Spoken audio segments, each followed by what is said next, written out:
Miss Lindy, she's a gal with the bright red hair.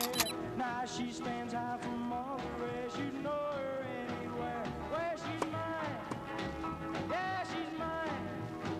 Well, I love that little girl with the bright red hair. Well, Miss Lindy, my Miss Lindy. Well, I love that little girl with the bright red hair. Have you ever seen Miss Lindy? She likes to dance all day, and when she does rock and roll, it takes your breath away.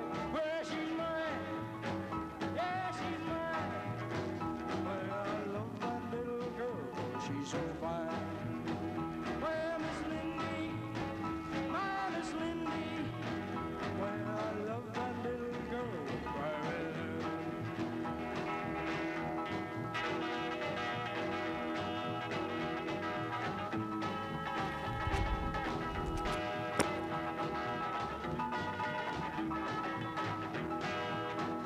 Well, Miss Lindy, my Miss Lindy. Well, I love that little girl with bright red hair. Have you ever seen Miss Lindy? I'm losing it, folks. I'm losing it. All right, we're going to get to your training questions here in a little bit. But first, I just got to share a little bit of my experience with training as I close out 2018. Basically, as you probably have figured out, I love mountain running. I struggle with getting on the track. And today, I was considering doing a ladder workout, 1, 2, 4, 8 mile, and then back down. But I just like my veracity for speed and time trials is slowly dwindling as my break for running. So I'm going to take a break here in about 12 days. And so I'm just like trying to soak up as much of the mountain running as possible and listen to what I frankly enjoy doing the most, which is the high altitude mountain running, which is why I'm up here at Mount Falcon Park, and it's beautiful and there's big mountains. And anyway, it's just like as I ask these questions of the day about training and about what is your favorite type of running, it's fascinating to read your answers. And then for me, like, I gotta reflect and think about, wait a minute, what is my answer to the question of the day? Because I know I don't always give an answer, but I am thinking about it. And anyway, so today, no ladder workout. I'm just gonna go, and as Frank Shorter used to say, hills are speed work in disguise, right? That's what I'm hoping. So because I am doing one more race next weekend, it's a 10K, and just see what we can do for the final race of 2018. Anyway, I digress. Let's go hit the trails. Come on.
Made it back home. I got like 2 minutes because I got to get inside. I'm gonna do a little stretching and then a little more work on my PF, my plantar fasciitis. So we're gonna talk about that topic tomorrow. But first, I just have to mention, oh my gosh, I just looked at my phone, 5,911 subscribers. What?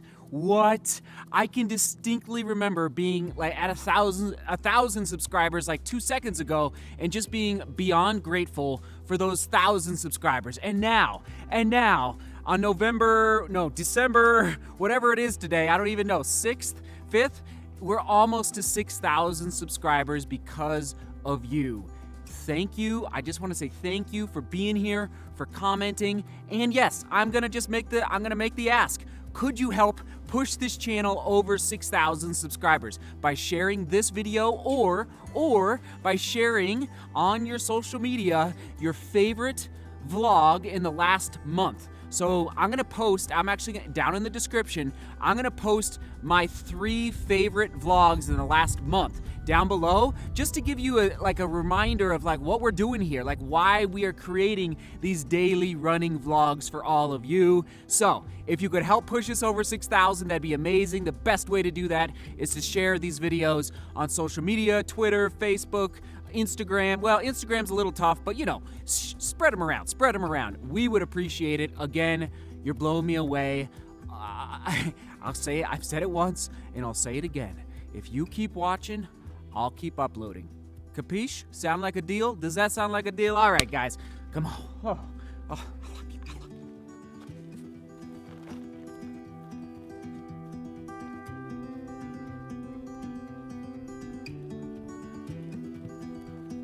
And again, thank you for being here. Thank you for possibly sharing this video or any other video with your running buddies who maybe could glean a little bit of value from what I'm sharing, whether it's through training ideas, through beauty, through motivation, through any sort, you know, all the things that we talk about here on this channel. So thank you for doing that. And you know how I get value?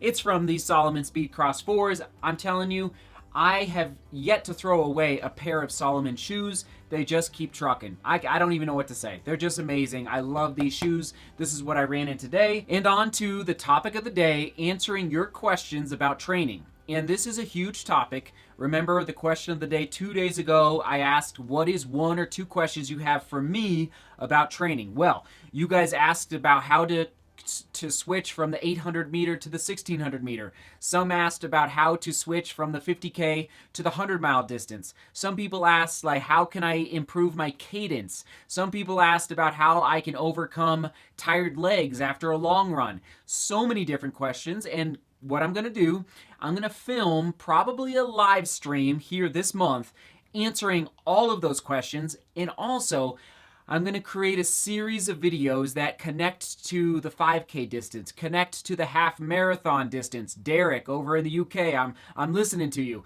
Connect to the marathon, of course, because I'm going to be running a marathon in 2019. And then also, like the high schoolers, I know there's a lot of high schoolers watching who want to get faster at the 5K for cross country next fall. It's not too early to start thinking about how I can get faster at that distance. So it's coming, stay tuned, but out of respect for you guys asking the questions and being so incredibly detailed in your comments, down in the comments, it's just amazing how well thought out your comments are. So I want to respect that and answer a few questions tonight. All right, so here we go.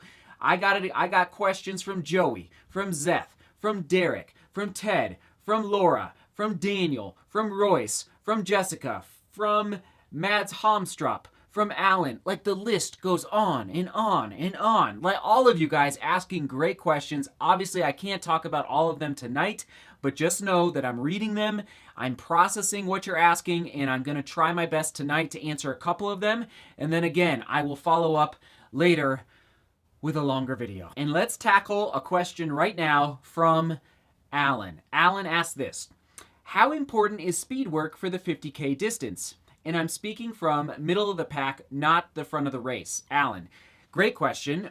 And I'm just going to be a straight shooter with you, Alan. I would say speed work is not that important for the 50K distance. I would stress, instead of speed, I would stress strength. And yes, strength in the gym is good. Squats, deadlifts, lunges, all of that, that's good. But I actually would lean more in the direction of hill work. And I don't mean hill repeats. Like, hill repeats are fine. I would lean in the direction of rolling hills. So I don't know where you live, and keep that in mind. Like, is this a flat 50K? Is this a hilly 50K? Is it at altitude? But if you can build your leg strength and your core strength through running hills, I'm telling you, that'll help. That will help more than speed work. Now you could do like 3x3K repeats, so like 2-mile repeats, or 4x3K if you have that kind of stamina. But again, I would lean in the direction of leg strength developed in the hills. And if you can get to bigger mountains and go for a couple hours, like gaining, let's say, 3,000 to 5,000 feet of vertical over 2 to 3 hours, oh, presto. Like that's going to be way more beneficial, I believe, for the 50K, as opposed to, let's say, like doing mile repeats or, any sort of ladder work or anything like that. Okay, does that make sense? Let me know if that makes sense, Alan, down in the question. All right, another question from Ted. Ted asked this. I just really need to learn how to do strides and get my cadence up. I think I figured out my tempos and my kilometer repeats, but the really fast and snappy stuff seems so daunting. Ted, great question. I love this question. And Ted, just so you know, as I'm kind of converting from ultra running back to the marathon distance, I need to work on this as well. So I'm in the same boat.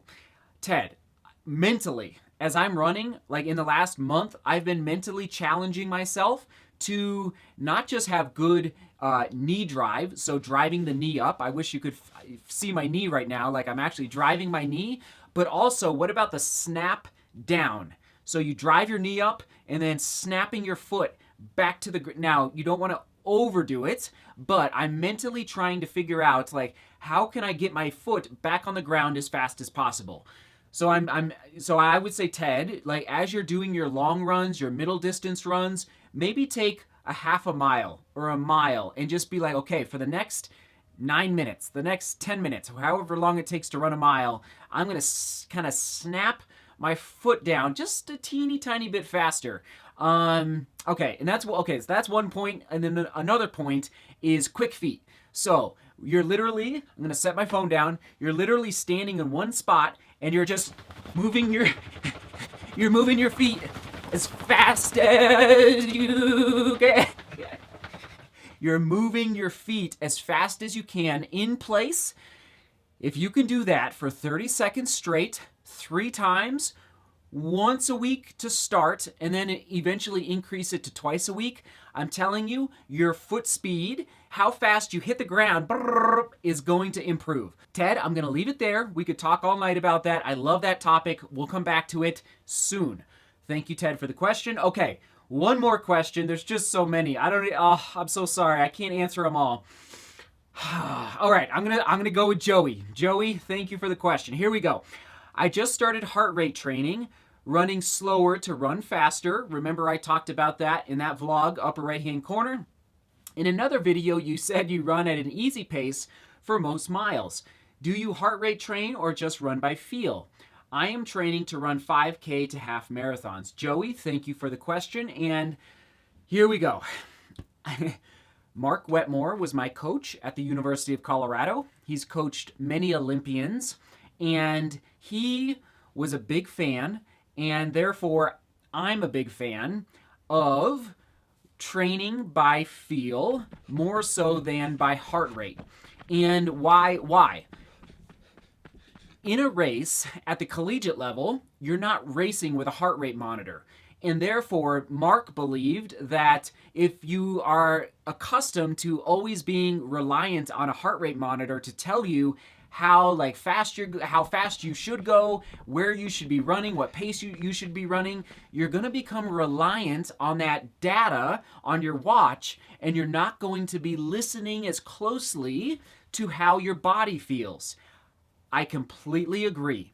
I love training by feel as opposed to training by, frankly, by science. And I get it. I know there's benefits to monitoring your heart rate, even monitoring, you can monitor your lactate now. There's different ways to, anyway, we'll get to that at another time. But anyway, Joey, I go by feel as opposed to heart rate. And frankly, Joey, I'm getting a little older. And so I do my easy days at 9-minute pace and above. Usually I really try to stick to that 9 to 10 minute window because frankly sometimes my body is in pain and I'm sore and I need to recover better, which means, and this is a whole nother video that's going to come at some point, but I fully believe that your easy days need to be ridiculously easy, grandma and grandpa pace easy. It's okay. It's okay to run slow. Don't care. Please do not look at Strava if you are worried about what other people are going to be thinking about you running slow. All right? I just got to put that out there.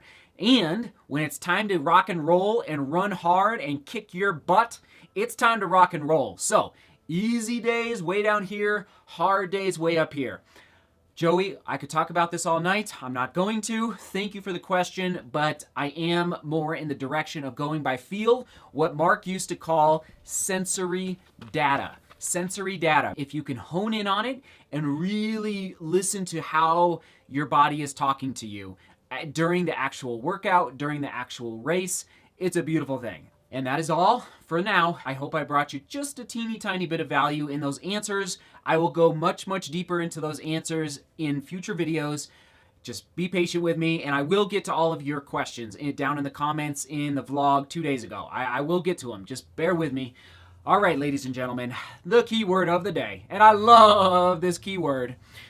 Coach. Coach. All right. And the question of the day. Who has been your best coach, your best running coach of all time?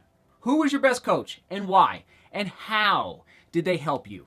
Okay, there's a lot of different ways you can answer that, but oh man, I love my running coaches. I don't know, there is a bond that develops between a cross-country coach and a track coach. And like I loved both of my coaches, my cross-country and track coach in high school. Anyway, that's the question of the day. And if you never have had a coach, would you ever consider a coach? All right? And that's fine. Like if you've never had a running coach, like that's fine. Would you ever consider a running coach?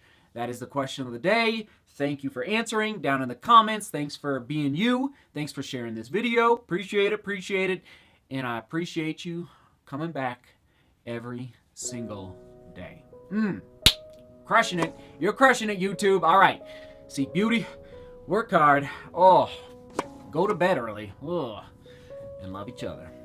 See you tomorrow. Cheers.